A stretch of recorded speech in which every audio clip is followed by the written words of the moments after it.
सनातनी एक विचारधारा है। भारत 700 साल तक गुलाम रहा, 500 साल मुगलों के, और भी ज्यादा, 1000 साल ले लीजिए, 500 से अधिक गुलामी, 500 से ज्यादा वर्षों तक मुगलों की, फिर अंग्रेजों की गुलामी। इतने गुलामी के बाद भी आज भारत की संस्कृति जिंदा है। किसके बल पर? क्योंकि हमारे सनातन धर्म के विचार इतने श्रेष्ठ थे, शुद्धि का, बुद्धि का इतना विशेष प्रभाव, कितनी लंबी गुलामी के बाद भी हमारी संस्कृति जिंदा है। और वो संस्कृति आपको जिंदा रखनी है यहाँ पर। उसके लिए क्या करना पड़ेगा? आपके बच्चों को समझाओ कि बेटा पवित्रता क्या है। पवित्रता, देखो पूरा खेलना खोपड़ी का है मेरी माँ। यदि यहां गंदे विचार आ गए तो फिर आपका पतन होगा, और यहां यदि शुद्धि है तो फिर आप आगे ही बढ़ोगे। क्योंकि व्यक्ति महान ना हाथों से नहीं होता कि मेरे पास 2 हाथ हैं। जिनके 2 हाथ नहीं है ना, वो भी महान कई बार काम कर जाते हैं। इसलिए स्वामी विवेकानंद जी किससे महान बने? उनका भी शरीर आपकी तरह था, 2 हाथ पांव वाले, उनकी भी 2 आंखें थीं, हमारी आपकी भी 2 आंखें हैं, पर उनके विचार हमसे अलग थे। इसलिए व्यक्ति को महान उसके विचार बनाता है, ना कि शरीर की बनावट, डिजाइन। ये तो सबका एक सा है, सबके 2 हाथ पांव, सबकी अंदर की संरचना सबके लगभग एक सी है। बोलो हाँ। अब खेल है विचारों का।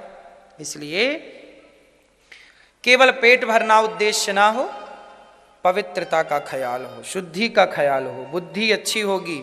नारद जी महाराज सारे तीर्थों में गए, पर देखा कि यही सब चल रहा है। इसलिए देखो ना, भारत की संस्कृति आज भी दुनिया की श्रेष्ठ संस्कृतियों में एक है। हमारी संस्कृति का थोड़ी कोई बराबरी कर सकता है भारतीय संस्कृति की। बोलो हाँ। जब यहाँ की स्त्रियां, यहाँ के अंग्रेज लोग, अंग्रेजों की नारियां, जब आप भारत की महिलाओं को देखती हैं ना, जब आपकी साड़ी देखती हैं, तो वो क्या कहती? वाह सुंदर। अच्छा, आपके पहनावे को देखकर यहाँ की अंग्रेजों की पत्नियां आपके पहनावे को देख करके आपको अच्छा कहती हैं कि नहीं? हाँ या ना? भारतीय परिधान जो है, हमारी भारतीय जो साड़ी है, भारतीय पहनावा है, उसे देखकर यहाँ की महिलाएं भी इंप्रेस होती हैं कि नहीं? अरे कितने सुंदर है। इसका मतलब है कि हमारी संस्कृति सबको अच्छी लगती है। तो जब हमारी संस्कृति सबको अच्छी लगती है, तो हमारी संस्कृति हमें भी बहुत अच्छी लगनी चाहिए। हमें अपनी संस्कृति को बहुत प्यार करना चाहिए। हमें अपनी संस्कृति को क्या करना चाहिए? बहुत प्यार करना चाहिए। क्योंकि हमारी संस्कृति को दूसरे लोग प्रेम करते हैं। आजकल तो भारतीय हिसाब से लोग विवाह करने लग गए, भारतीय रीति रिवाज से।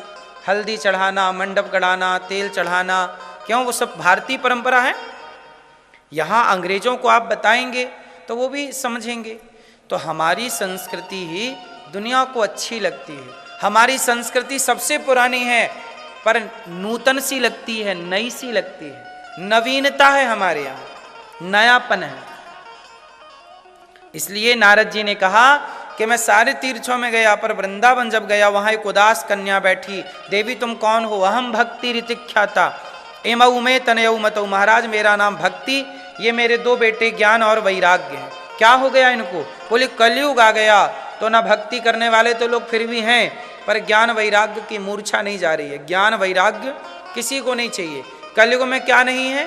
ज्ञान नहीं है, वैराग्य नहीं है, त्याग। कलयुग में ज्ञान की कमी है, ज्ञान नहीं है। कौन सा ज्ञान है कलयुग में? ज्ञान है मनमुखी ज्ञान है। जिससे जो अच्छा लग रहा है उस ज्ञान पर चल रहा है। किसी को बीड़ी पीना अच्छा लग रहा है, बोले हमारा यही ज्ञान सही है। किसी को गुटखा खाना अच्छा लग रहा है, वो लगता है, उसे लगता है गुटखा खाना सही है। किसी कोई शराब पी रहा है, उसे लगता है शराब पीना सही है। जिसे जो अच्छा लगने लगता है वो गलत है कि सही, इस पर कोई विचार नहीं करता कि सही है कि, बस उसे अच्छा लगना चाहिए। अच्छा लग रहा है मतलब उसे लग रहा है कि अच्छा है। गुटखा हमें अच्छा लग रहा है तो उसे लग रहा है कि भाई गुटखा हमें अच्छा लग रहा है तो हमारे लिए बेहतर है। नहीं साहब, ये परिभाषाएं नहीं है। परिभाषाएं ये हैं कि जो अच्छा है वो अच्छा लगे या ना लगे पर अच्छा वही है। जैसे बच्चा मोबाइल चलाता है तो माँ को लगता है कि मोबाइल चलाना गलत है तो माँ उसे छीन लेती है मोबाइल, पर बच्चे को लगता है कि माँ आपने क्या किया, मेरा मन था मोबाइल चलाने का। अरे बच्चे को लगता है कि मोबाइल चलाना सही है पर माँ को लगता है कि मोबाइल चलाना गलत है। बच्चे को लगता है कि मैं खेलूं ये अच्छा है पर माँ को लगता है कि ये पढ़े तो अच्छा है। बोलो हाँ। इसलिए जरूरी नहीं है कि जो आपको अच्छा लगता है वो आपके लिए अच्छा हो। बच्चे को खेलना अच्छा लगता है, बच्चे को पढ़ने ना कहा जाए ना तो बच्चा कभी ना पढ़े। क्यों, ये बात सही है कि गलत है? ना कहा जाए तो वो पढ़े ही ना, वो दिन भर खेलता रहे, उसका पेट ही नहीं भरता। वो पढ़ने को कहो तो वो सोने लग जाएगा। ना पढ़ने के बहाने उसके पास, पर ना खेलने का कोई बहाना नहीं। इसका मतलब है कि आजादी कहीं ना हो। क्या कहीं ना हो? बच्चे को आजाद छोड़ दीजिए, जा बेटा तेरा जहां मन करे चला जा। बताइए, ऐसा बेटा आजाद यदि हो गया तो क्या वो कर सकता है कुछ बढ़िया काम? थोड़ा बंधन चाहिए। किसका बंधन? मर्यादाओं का। इसलिए आपसे हम यही प्रार्थना करते हैं कि थोड़ा बच्चों को मर्यादाओं के बंधन, भारतीय संस्कृति के बंधन, परंपराओं के बंधन में बांधिए। आप भी बंधिए, मैं भी बंधूं, सब बंधे। बंधे रहना ज्यादा बेहतर है। किससे बंधे रहना? पतंग बंधी है एक धागे से तो आकाश में लहरा रही है, और जरा वो खुल जाए, धागे से टूट जाए तो कितनी भी ऊंचाई पे पतंग हो नीचे गिरना है ही उसे। ऐसे ही मर्यादाएं वह पतंग का धागा है जो आपको ऊंचा बनाने में मददगार है। यदि वो संस्कारों का धागा कट जाएगा ना तो आप कितने भी ऊंचे होंगे धड़ाम से नीचे गिर जाएंगे।